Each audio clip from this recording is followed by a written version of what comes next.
Dear Halai, Masabik up, but Tian Min, Katang Tet, Duni Zong, Damten Abiak and Monte Akampan E. Kan talk hante a Bible za kavan real talai, Marang Hon kavan Chimlai, Lai Hon kavan not lai. 1 Thessalonians 5:18. Give thanks in all circumstances, for this is the will of God in Christ Jesus for you.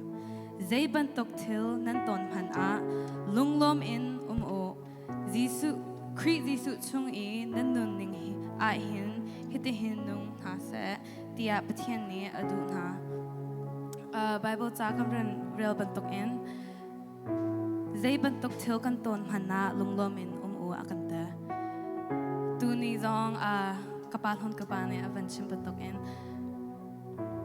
Sunday long he kan ra bang phung chim kan thei worship ha kan sa in kan loi zay da kan it's up right I'm sure sometimes you don't feel like worshiping.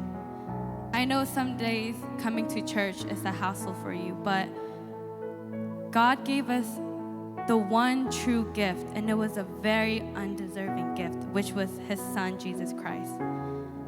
He died for you and me.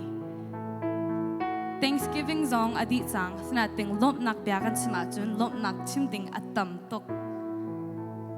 Zait lukan da patian ne akan dot.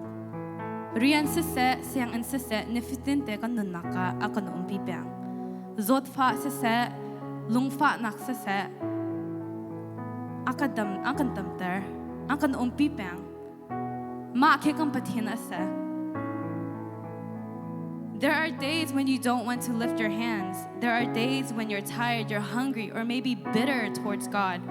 Maybe you don't want to give God the worship. Maybe you lack in faith. Maybe you don't believe God is dwelling in here. But remember this. He died for you and me on that cross. He buried our sins. He carried the burden for you and me. Duni kan rataka worship hakan sataka if van urwad o zaid lukan da patien hiata nang malaki mata a how good He is. Zung zalin boy pa kan tang chat ko lai tin kan tok lai mihil hakan satik a lyrics bantok in zung zalin boy pa kan tang chat ko lai har nak le ngi chat nak ton chan zonga kut clear bu in kan tang chat lai kan ola za nak in kung kut leke in boy pa kan tang chat lai amen.